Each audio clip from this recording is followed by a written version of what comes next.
Heartbreaking story of a young couple, man and a woman, who were killed by a drunk driver years ago. Their their killer, who was a illegal alien with a long record, only serving 3 years, so that's 1.5 years for each person killed, getting released soon in California. Tragic story for so many reasons, and really just trying to spread the message so people really see what the story is about and why we need to enforce laws. I mean, obviously, you've got the immigration issue, but this person was sentenced to 10 years in the first place for two people. It's 5 years each. Unbelievable. Just, we have to enforce crime if we want society to thrive. That's it, period.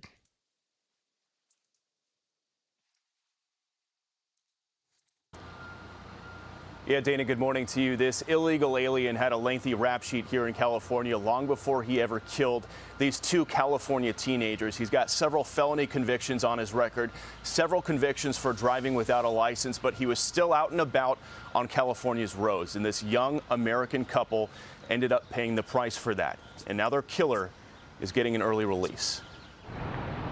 It was November 2021, a fiery collision on an Orange County freeway. A young couple dead, and the driver who crashed into them, a twice-deported illegal alien from Mexico with multiple felonies, in custody for being drunk, high, and speeding at nearly 100 miles per hour. I get a knock on the door, and there's two police officers. The pain written all over the face of Pavel Osokin, as he recalls being told his son Nikolai and his 19-year-old girlfriend Anya Varfolomeev, friends since they were kids, were gone. They told me there was a horrible incident. My son and his girlfriend, Anya, basically were burned alive in their car. She was my daughter. Anya's father, Anatoly, got a similar knock on the door that night. He said Anya's name. I said, yes, it's my daughter. My wife came downstairs and she was screaming and crying. She said, no, no, no, no. In spring of 2022, a jury convicted Oscar Eduardo Ortega Anguiano on 2 counts of gross vehicular manslaughter while intoxicated. A judge sentenced him to 10 years. But on Easter Sunday, the family say they received this notice from the California Department of Corrections that on July 19th, he'll be getting out. 2 years for killing 2 kids. It's confusing to me. Why you give them 10 if they're going to spend 5 and then 3? Yeah, 2 young, productive American citizens killed for nothing. And that illegal immigrant who already has been deported twice is going to be released again? In a statement, the Department Yeah, if you have kids, I can't even imagine how devastating that would be. of Corrections wouldn't confirm the release, but said in part, quote, incarcerated persons may earn credits for participating in rehabilitative programming, which may move their parole dates to an earlier date. Anya and Nikolai's families are now sending letters to the state, calling for Ortega Anguiano to serve his full sentence. All those dreams were cut short just by one person who was not even supposed to be on that freeway. I will never forgive this guy. Never, ever. I hope he's going to stay in prison. I hope he's going to get old in prison. And I hope he's going to get kicked out from our country in the end. And Dana, ICE confirms to Fox News they have placed a detainer on this illegal alien with the California Department of Corrections. Their hope is that the state will transfer him to their custody upon his release from prison in July. As for the victims' families, they're now left wondering, what are 2 lives worth here in the state of California? They say, apparently, only a little more than 3 years. We'll send it back to you. Bill Malusian, thank you. So Tom Homan joins us from the North Lawn White House. And sir, thank you for your time today. There's a lot to get to, and I know for a lot of our viewers, we're covering a lot of different cases that involve very different people in different parts of the country in different states. Just react to Bill's reporting right there from California first. Let's begin there. Well, look, you know, Bill, everybody asks why I get so emotional on network TV, why I get emotional when I testify, because I've met hundreds of angel moms and dads. will give Tom, whether you like him or not, I will give him huge props for being one of the few politicians that you'll ever see who shows emotion and um, is passionate about what he's doing. You can agree or disagree with him, but he is all about helping children and stopping the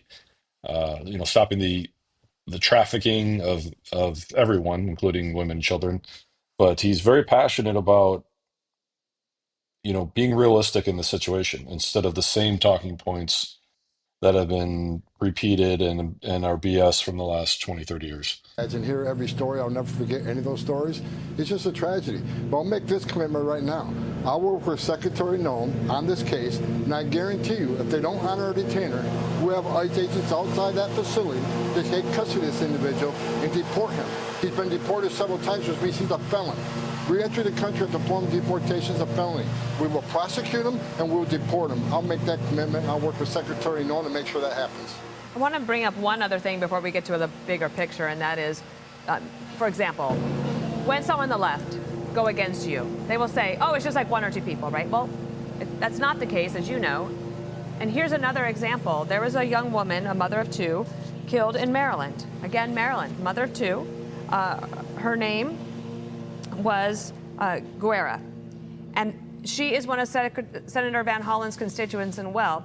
Her mother, who is Lesbia Milith Ramirez Guerra, I'm sorry, that was the one woman who was killed. The mother is devastated, just like those fathers were that you just saw. This is what Van Hollen said. I cannot imagine the grief and pain that the family of Miss Guerra is feeling right now. My heart goes out to them during this incredibly difficult time. I hope Van Hollen gets voted out. I hope his career is over. If any political party, not just Democrats, if anyone wants to die on the hill of of the country going broke, paying and fighting over non-citizen rights, and keep talking about due process. He's had an amazing amount of due process, and it was a last-ditch effort by his lawyer to say he can't go back to his home country because of security. Okay, fine, whatever. But this guy has drained millions and millions, tens of millions, probably hundreds of millions of dollars from the U.S. for what?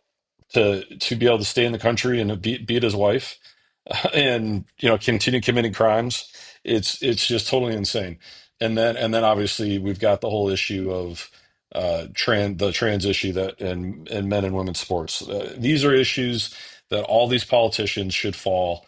And we need to get back to common sense debate on things that are going to help the American people, not go broke over helping illegal immigrants and less than 1% of U.S. citizens dominating the conversation constantly. As they mourn her loss, I thank all of those in law enforcement who have been part of the extensive search effort and investigation. Now, Ms. Guerra's family and friends and our community will see her suspected killer and anyone involved in this crime face justice in a court of law. Courts of law are where we punish the guilty and provide for the due process rights of all. That is why it is important to respect the rule of law and the decision of our courts. I think we need to change the narrative. The due process word is too vague. And what does it mean? We need some major pushback on that. The issue is the woman who was killed didn't get that chance for due process. There she is right there on your screen. And the senator, I know what the point he's trying to make, but the point the president was trying to make yesterday in the Oval Office is we have a huge number of illegal immigrants in this country that are affiliated with these gangs. And to go one by one is going to take years and years and years that we don't have in order to protect the rest of the citizens. So how do you think this gets solved in the end? Well, first of all, Van Hollen's statement is just ridiculous. If you want more safety for the citizens of Maryland, then stop being a sanctuary state. Work with ICE. When you arrest a public safety threat that's in the country illegally, work with ICE. Let us in that jail so we can get him in the safe. And been confirmed he used taxpayer dollars. So tens of thousands when it's all said and done, probably hundreds of thousands of dollars, perhaps millions, because we have so many politicians running down there trying to get screen time. Just total ridiculous corruption. And I've heard the debates on trying to charge some of these people, and I guess there's no leg to stand on, unfortunately. But how are they not violating their oath of office? safety and security of jail rather than release them back in the public, which creates a public threat. And finally, what's happening right now across the country, we have district court judges shutting us down across the country. There's a reason they're district court judges. They're not national judges. But as you mentioned earlier when talking to Bill, you got New York judge district court, you got a district court in Colorado putting a national ban on our activities. They're district court judges. We got to get this to the Supreme Court as quick as possible. District court judges can't overrule the president's executive orders. This is what we got to get fixed right away in the Supreme Court so we can actually keep the president's promise to American people that we're going to remove national security threats and public safety threats. Yeah, on that point, we're fighting a lawnmower. Our apologies to our viewers at home. This is very important now, okay? Yesterday, the president said this, and I quote, "We cannot give everyone a trial because to do so would take, without exaggeration, 200 years." In the corruption of our judicial system and our lawyer system is they love to have stuff tied up in court for years and years, go back and forth. A couple $1,000s for this 15 minutes in court, tens of thousands of dollars for this hour in court. And it just goes on and on and on. Everybody's making money. The attorneys I know are saying that most of the judges are checked out now. They're they just either push back as much as they can and or just basically throw up their hands and try to give the most neutral judgment that will not have any negative press instead of actually thinking about and fighting for what's right. So completely broken system. And then obviously these district court judges that should be recusing themselves it's totally like everything. We got a huge corruption problem in America and moral compass problem, obviously, as well. Now, the court has said that those subject to the statute needed to be given the opportunity to challenge their removal. To me, I interpret that as a sense of due process. How do you interpret that? I think due process was given, like the Maryland father, the MS-13 terrorist that was removed. He had due process. He was ordered removed by 2 different immigration judges. But here's what they're doing, Bill. Here's the plan. The Biden administration overwhelmed the system. 10.5 million people came to the border. They know it's going to take years to get through the court docket. By then, they're hoping there's another Democratic administration in. They'll have U.S. citizen children. Then all of a sudden, nobody wants them removed. We're spoiling their plans to have future Democratic voters and through a census, have control of the House. Through a census vote, Democratic sanctuary cities get more seats in the House. This is their plan. That's why they overwhelmed the system. That's why they didn't detain them. When they detain them, they get a hearing in 35 days. They released them. Now it's going to take 5 to 7 years. They're going to keep playing this game to the immigration courts through appeal after appeal after appeal, district judge, to slow us down because their hopes is they'll gain power again, then they can warrant amnesty to 10 million illegal aliens that are released in this country illegally. That is their plan, and we're trying to remove these public safety threats and national security threats as quick as possible. They're putting every roadblock imaginable in front of us to prevent us from doing that. My last question, I'm sorry about the lawnmower, but it'll be quick. Would it help you if Congress were to pass a law making it more clear on how to deal with this situation right now? Would that be of use for you all as you try to deal with it? Absolutely. Congress needs to take action. They can solve the border crisis by simply addressing 3 laws, the TVPRA on children, the asylum laws, and the Florida Settlement Agreement. If they make those 3 changes and those 3 laws, they've solved 90% of the border problems forever. Thank you, sir. Okay. Tom Homan, thank you. And thanks for dealing with that distraction there. Sir, we will talk again soon, okay? There's a lot to cover. All right, guys, what do you think? How can we get back to enforcing crime and easy steps, the border issue, crime, stopping people being murdered. What crime should we stop? Obviously, anything violence, theft as well, because I think theft obviously leads to violence.